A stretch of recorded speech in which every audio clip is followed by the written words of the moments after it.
Alright, what's going on, everybody? Welcome back to, as we continue on the Breakout series of Hero Factory. And this is a continuation of the first video, so this is part 2. If you have not seen the first part, click the link right up here, or in the comments, end screen, you know the deal. But I do recommend you watch that first before you get to this one, because, you know, we're kind of picking it up in the middle instead of from the beginning. So you know you want the full story, you should probably go back to the beginning first. So, in this part, we will be talking about all the villains for the Breakout series. And because the scale of this Breakout series, where we had 18 total characters, so we have 18 total sets, that's why I had to break it down like that. So, today, we're going to be talking about the villains. And of course, like I said, each and every hero in the franchise has appeared in this season because this is such a massive thing. And each hero is assigned a villain to capture. So, these are all new characters. And because we had 9 heroes, we have 9 villains. So of course, they came out just like the heroes. A couple villains were released with the heroes in Wave 1. And then the rest of the villains were released with the Wave 2 heroes in the summer. So, same order, we're going to go look at the Wave 1 villains first, and then we're going to look at the Wave 2 villains. So, let's get started. Alright, the first character, very straightforward. I mentioned previously, for Evo, he had a tank arm. And the purpose of that tank arm was to protect him from this villain, whose name is Toxic Reaper. So, you may ask, what does he do? Well, if you look at his arms, there are these green flames coming out, and these are venom. This is venom. His main weapon is to poison people. He shoots a bunch of toxic acid, which of course is deadly, and that's it. That's his main weapon. He's a shorty little character that shoots acid. It's very similar to a villain from the very first season named Corroder. But of course, this one's a kind of a downgraded version, if you want to put it that way. So, Toxic Reaper. Then, followed by another tiny villain. And this one is that shark villain, Fernophytes. Yep, this is it. This is the shark. He literally looks like a shark. Plus, he has arms, because he's going to be holding these blades. His name is Jawblade. And what more can I say about him? He's a shark. He's got a tail. He's got a shark head. He's got fins.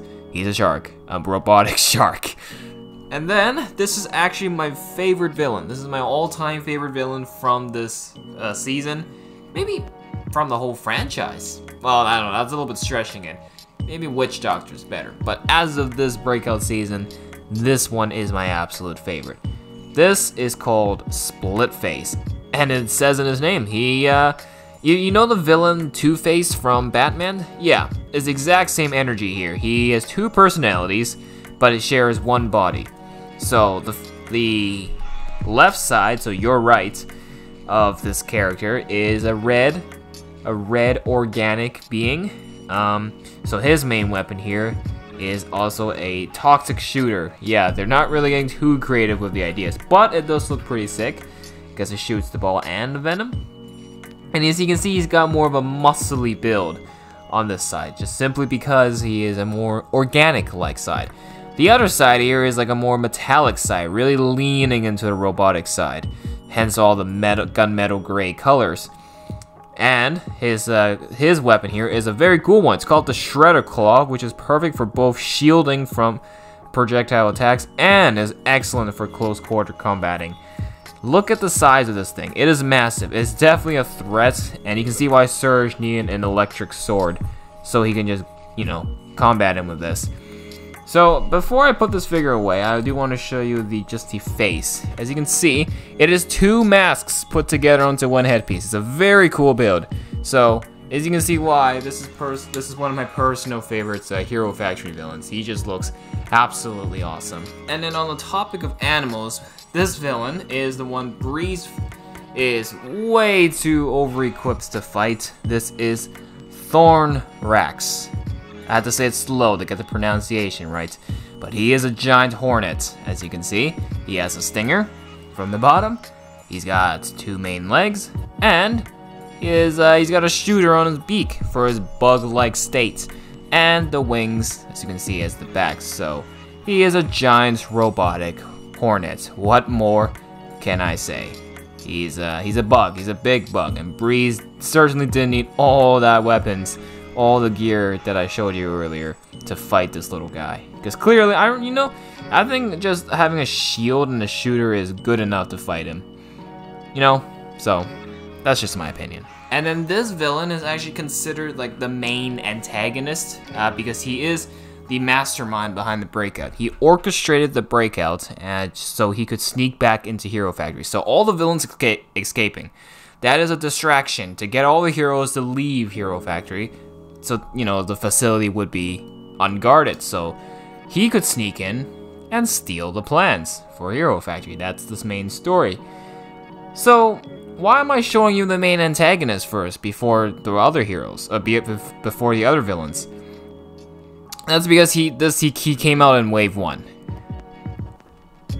It is what it is. I'm just following the release order. So this main antagonist, this main villain's name is called Black Phantom, who is voiced by Mark Hamill. That's right, Luke Skywalker voices this character, which is very nice. He has this huge mace staff, very huge as you can see. So he's super deadly up close. And he has a bunch of these bug minions. The set only gives you 1, but in the show, these guys can multiply into many. So he has a massive army of these bug creatures. Yes, he uses double jointed legs, just like Firelord, but it's slightly improved. I think they've learned from their mistakes with Firelord, so they've kind of like done some improvements, like covering it up and all that. Yes, he has these huge spikes on top. I've really never understood what these are for. I guess they're just to add depth to the character, just so he can look taller, bulkier. I'm not sure. And finally, his head. Very nice design. Very nice design. He does look like a real villain, like an actual menacing villain. So of course, that's why they had to make him bigger. The bigger they are, the better they are. So, Black Phantom, everyone. And so, that is all the villains from Wave 1. So, of course, we're now going to get into Wave 2, which came out during the summer, and this is when I've managed to find some of them at winners. You don't understand that story? Watch the first part, I kind of explained it. Starting off with this one. This is probably one of the franchise's most deadliest villains. Why? Because his name is Core Hunter. What does that mean? Let that sink in. That means this guy hunts heroes, and with this core removing tool, as you can see, rips the core out of the heroes, which kills them. Because, the hero cores is what keeps the heroes living, keeps them alive. So he's an assassin. He kills heroes. So he's very dangerous. And look at his mask. Does that not look like a creepy serial killer already? Yeah, crazy. And he also has the shooter. And that's pretty much it. He has spikes and all that. He just overall looks so menacing. He just looks like a dangerous threat. But yeah, Core Hunter, my second favorite after Splitface. So his name is Voltex, and you can probably see why. He is completely built on electricity, completely. He has a huge lightning whip here, which you can rotate, and that is his main combat weapon. But he also does have an electric shooter. And he is just loaded. He's loaded with electric wires. It is actually just madness. And there's just electricity just coming out of his side, his cheeks, and on top of his head. So the only reason I don't really like this character is because of the just unnecessary mix of colors.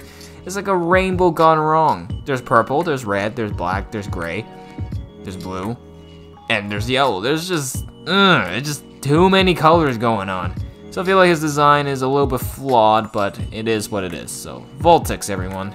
I don't know if you watched my origin story episode in the very, very beginning, but if you did, you would know that this character, XT4, was my very first Hero Factory set. And it is the very first time I picked up a camera and filmed a video. So this figure has, yes, this figure looks mediocre. I'm not gonna lie. You know, just bones and forearms, that's it. But the legacy and the story behind this figure means a lot to me. Without this figure, I would not be standing here today making videos. This would not have ignited that passion I had to make YouTube videos. Well, it wasn't really YouTube, it was just video making in general. YouTube is just, you know, just the obvious way to go with this video making passion. So, this figure has its legacy. So I gotta thank XD4 for my YouTube hobby. And the last, but definitely not the least, this is the most expensive villain, simply because, in the history of the franchise, this is a villain that is included with a vehicle. This villain's name is called Speeda Demon. Why? Well, look at this big motorcycle. This is what he uses. He speeds along in his motorcycle, causing traffic and chaos.